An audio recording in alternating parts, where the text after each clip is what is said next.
ಬ್ರುಸುಲಾ ಅಂತ ಒಂದು ಕೆಟ್ಟ ಕಾಯಿಲೆ ಇದೆ.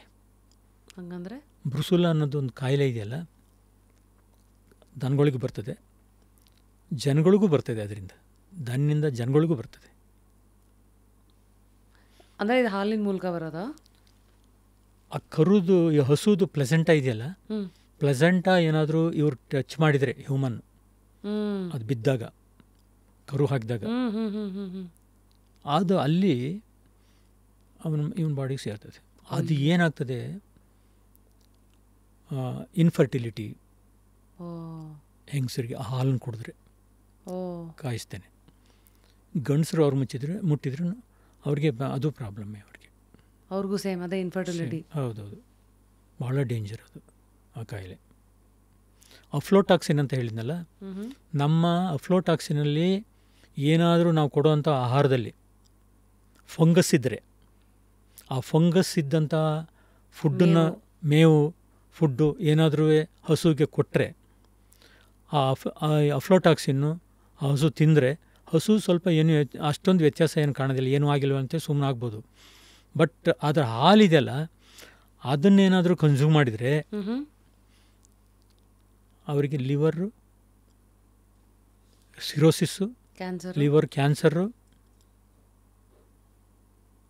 ಹೆಂಗೆ ಆಲ್ಕೋಹಾಲ್ ಕುಡಿದ್ರೆ ಲಿವರ್ ಹೋಗ್ತದೋ ಅದೇ ಥರ ಈ ಹಾಲು ಕುಡಿದ್ರೂ ಲಿವರ್ ಹೋಗ್ತದೆ. ಮತ್ತು ಈ ಹಾಲು ಜೊತೆಗೆ ಆಲ್ಕೋಹಾಲ್ನ ಕುಡಿದ್ರೆ ಬೇಗ ಇಮಿಡಿಯೇಟಾಗಿ ಅಟ್ಯಾಕ್ ಆಗ್ತದೆ. ಹಂಗಿದ್ರೆ ನಾನು ಕುಡಿತಾ ಇರೋ ಹಾಲಲ್ಲಿ ಅಫ್ಲೋಟಾಕ್ಸಿನ್ ಇದೆಯಾ, ಆಮೇಲೆ ಬ್ರುಸುಲಾ ಇದೆಯಾ, ಅಥವಾ ಇದೆಯಾ, ಅವೆಲ್ಲ ನೋಡ್ಕೊಂಡು ನಾವು ಕುಡಿಬೇಕು. ಅದಕ್ಕೋಸ್ಕರ ನಾವು ಇದನ್ನು ಎಜುಕೇಟ್ ಮಾಡಿ ನಾವು ಫೀಲ್ಡಿಗೆ ಹೋಗೋಣ ಅಂಥೇಳಿ ಇಷ್ಟು ದಿವಸ ನಾವು ಟೈಮ್ ತಗೊಂಡಿದ್ದು. ಟೈಮ್ ಅಂದರೆ ಇವೆಲ್ಲ ನೀವು ಹಂಗ್ರೆ ಎಷ್ಟು ದಿನ ಮಾಡ್ತಾ ಇದ್ರೆ? ಇಲ್ಲ, ನಾವು ಈಗಾಗಲೇ 5-6 ವರ್ಷದಿಂದ ಇದನ್ನೆಲ್ಲ ಪ್ರಯತ್ನ ಮಾಡಿ, ಹೋರಾಟ ಮಾಡಿ, ಇದನ್ನೆಲ್ಲ ಸ್ಟಡಿ ಮಾಡಿ, ಯಾವ ಥರ ಹಾಲನ್ನು ನಾವು ಮಾರ್ಕೆಟಿಗೆ ಕೊಡಬೇಕು, ಆಮೇಲೆ ಯಾವ ಥರ ಜನ ನಮ್ಮನ್ನು ಹಾಲನ್ನು ಅಕ್ಸೆಪ್ಟ್ ಮಾಡ್ಕೊಳ್ತಾರೆ.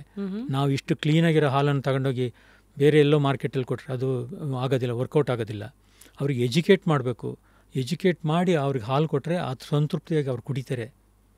ಇಲ್ಲಿವರೆಗೂ ನಮ್ಗೆ ಇದ್ದಿದ್ದ ಗಲಾಟೆಗಳು ಈಗ A1 A2 ಮಿಲ್ಕಾ ಅಂತ. ಅದು ಅಲ್ಲವೇ ಅಲ್ಲ ಪ್ರಶ್ನೆ. A1 A2 ಅಲ್ಲ ಪ್ರಶ್ನೆ. ಬಂದಿರೋದು ಇಲ್ಲಿ ಯಾವುದು ಇದು ಇಲ್ಲಿ ಇದೆಯಲ್ಲ, ಅಫ್ಲೋಟಾಕ್ಸಿನ್, ಹಾರ್ಮೋನ್ಸ್ ಇದೆಯಾ, ಮತ್ತೆ ಏನೊಂದು ಬ್ರುಸುಲಾ. ಸೊ ನೆಕ್ಸ್ಟ್ ಹಂಗಿದ್ರೆ ಮುಂದಕ್ಕೆ ಬರೋ ದಿನಗಳಲ್ಲಿ ಇದು ಅಫ್ಲೋಟಾಕ್ಸಿನ್ ಫ್ರೀ, ಬ್ರುಸುಲಾ ಫ್ರೀ ಥರ ಮಿಲ್ಕು ಆ ಥರ ಲೇಬಲ್ಸ್ಗಳನ್ನು ಸಮಾಜ ನೋಡಲೇಬೇಕು. ನಾವು ಅದನ್ನೆಲ್ಲ ಹಾಕಿರ್ತೀವಿ, ನಮ್ಮ ಪ್ಯಾಕ್ ಮೇಲೆ ಅದನ್ನೆಲ್ಲ ಹಾಕಿರ್ತೀವಿ. ಆಮೇಲೆ ಇನ್ನೊಂದು ವಿಚಾರ ನಿಮ್ಗೆ ಹೇಳಲೇಬೇಕು. ನಾವು ಇಷ್ಟು ಚೆನ್ನಾಗಿ ನಮ್ಮ ದನಗಳನ್ನು ನಾವು ಚೆನ್ನಾಗಿ ನೋಡ್ಕೊಳ್ತಾ ಇದ್ದೀವಲ್ಲ, ಮಾನವೀಯತೆಯಿಂದ ನಾವು ನೋಡ್ತಾ ಇದ್ದೀವಿ ಅದನ್ನು, ಯಾವುದೇ ಕೊರತೆ ಇಲ್ದಂಗೆ ಎಷ್ಟು ಲಕ್ಸುರಿಯಸ್ ಆಗಿ ಅದು ಇರಬೇಕೋ ಅಷ್ಟು ಚೆನ್ನಾಗಿ ಅವ್ನು ನೋಡ್ಕೊಳ್ತಾ ಇದ್ವಿ. ಅದಕ್ಕೆ ಒಂದು ಸರ್ಟಿಫೈಡ್ ಹ್ಯೂಮೇನ್ ಅಂತ ಹೇಳಿ ಒಂದು ಆರ್ಗನೈಜೇಷನ್ನು ಅವರು ಬಂದು ನಮಗೆ ಅದನ್ನು ಸರ್ಟಿಫಿಕೇಟ್ ನಮಗೆ ಕೊಟ್ಟು ಹೋಗಿದ್ದಾರೆ. ಇದು ಸರ್ಟಿಫೈಡ್ ಹ್ಯೂಮೇನ್ ಅನ್ನೋದು ಒಂದು ಇದಲ್ವಾ? ಹಾಂ ಹೌದು, ಒಂದು ಇಂಡಿಯಾದಲ್ಲಿ ಯಾರಿಗೂ ಸಿಕ್ಕಿಲ್ಲ. ಇದೇ ಮೊಟ್ಟ ಮೊದಲಾಗಿ ನಮ್ಮ ಡೈರಿಗೆ ಅವರು ಸಿಕ್ಕಿದೆ. ಈಗ ಅದೊಂದು ಹೆಮ್ಮೆಯ ವಿಚಾರ.